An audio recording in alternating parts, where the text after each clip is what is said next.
एक घना जंगल, ठंडी रात और एक सुनसान सड़क। वहां से गुजर रहा था एक नवविवाहित जोड़ा, रोहित और प्रियंका। शादी के ठीक एक दिन बाद वे अपनी छोटी सी हनीमून ट्रिप पर निकले थे, लेकिन किस्मत को कुछ और ही मंजूर था। उनका रास्ता शिमला की ओर था, मगर जीपीएस की एक गलती ने उन्हें जंगलों के बीच उस सुनसान रास्ते पर ला खड़ा किया। हवा में अजीब सन्नाटा था, जैसे पेड़ों की शाखाएं फुसफुसा रही हों और हर पत्ते की सरसराहट में कोई अनकही बात छिपी हो। ये रास्ता कुछ अजीब सा नहीं लग रहा? प्रियंका ने कार की खिड़की से बाहर झांकते हुए कहा। हाँ, लेकिन जीपीएस यही दिखा रहा है। अभी थोड़ी दूर और चलते हैं, कोई ढाबा या होटल मिल जाएगा, रोहित ने कहा। करीब 75 मिनट बाद अचानक कार बंद हो गई। इंजन स्टार्ट ही नहीं हो रहा था, मोबाइल नेटवर्क गायब था। चारों ओर घना अंधेरा और सिर्फ कार की हेडलाइट ही रोशनी का एकमात्र सहारा थी। तभी एक औरत की चीख जंगल में गूंज उठी, तेज, दर्द भरी और भयानक। प्रियंका कांप उठी। वो क्या था? कोई जानवर होगा शायद, रोहित ने खुद को भी दिलासा दिया। तभी सामने एक बूढ़ी औरत दिखाई दी, सफेद साड़ी में, उलझे बाल, आंखों में अजीब चमक और चेहरा इतना विकृत कि कोई भी पहचान न सके। वह सीधी कार की ओर बढ़ रही थी। दरवाजे लॉक कर दो, रोहित ने झटपट बटन दबाया। औरत कार के पास आकर खिड़की से झांकने लगी। उसके होंठ हिल रहे थे, लेकिन आवाज नहीं आ रही थी।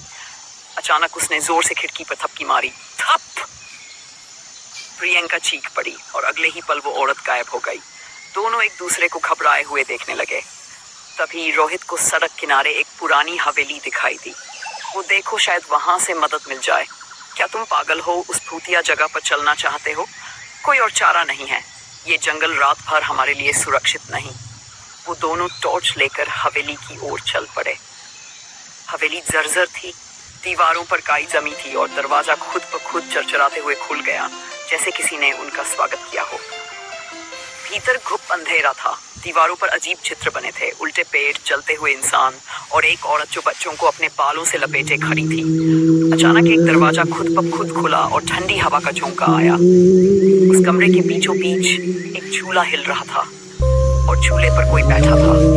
वो वही औरत थी जो अभी कुछ देर पहले कार के पास आई थी। प्रियंका ने रोहित का हाथ कसकर पकड़ लिया। तुम आ ही गए, उस औरत की आवाज गूंजने लगी। अब कोई रास्ता नहीं बचा। कौन हो तुम? रोहित ने कांपती आवाज में पूछा। जिसे दुनिया ने डायन कहा, पर मैं मां थी, पत्नी थी और इंसान भी थी। उसके चेहरे पर एक रहस्यमयी पीड़ा थी। उसकी आंखों से आंसू गिर रहे थे, लेकिन वे खून की तरह लाल थे।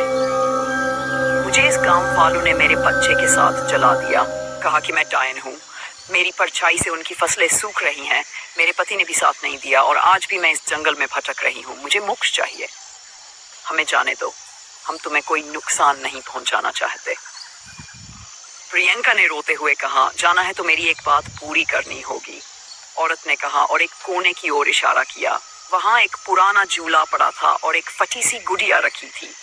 इस गुड़िया को मेरी बेटी की कब्र पर रख दो, ताकि मैं जान सकूं कि कोई तो है जो मेरी ममता को समझा। तभी मैं मुक्त हो पाऊंगी।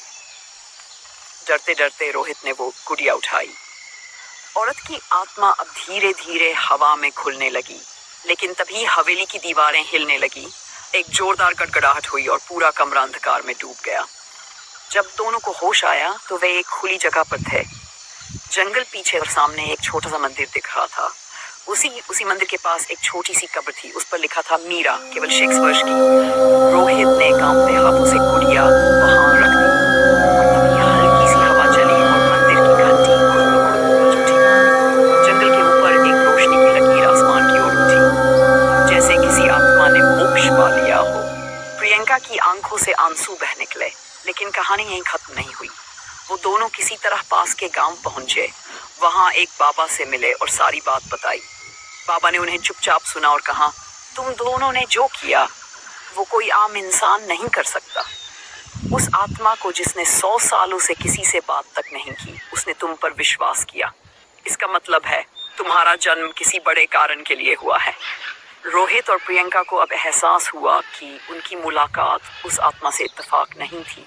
शायद कोई अदृश्य शक्ति उन्हें उस जंगल तक लाई थी, ताकि वे उस दर्द से मुक्ति दिला सके जो सदियों से वहां कैद था। तभी बाबा ने एक अंतिम बात कही, पर ध्यान रखना, हर मोक्ष एक नई जंजीर खोलता है। अब तुम्हारा रास्ता शुरू हुआ है, अंत नहीं। अगले ही पल प्रियंका के मोबाइल में एक नोटिफिकेशन आया, एक अनजान नंबर से, जिसमें लिखा था, शुक्रिया, अब अगला मोक्ष तुम्हारे इंतजार में है। रोहित ने मोबाइल की स्क्रीन को देखा और दोनों की रूह तक कांप उठी। स्क्रीन पर आखिरी दृश्य में दिखता है, प्रियंका के मोबाइल में मीरा नाम सेव है। अब सोचिए, क्या वो आत्मा सच में मुक्त हुई या उसने किसी नए रास्ते की नींव रखी? इस रहस्य का अगला पड़ाव और भी भयानक हो सकता है। क्या आप जानना चाहेंगे कि अगली आत्मा कौन होगी? तो वीडियो को लाइक करें, चैनल को सब्सक्राइब करें और कमेंट में बताएं अगर आपकी मुलाकात कभी किसी आत्मा से हुई है। अगली कहानी और भी गहरी और भी रहस्यमयी होगी। अगर चाहो तो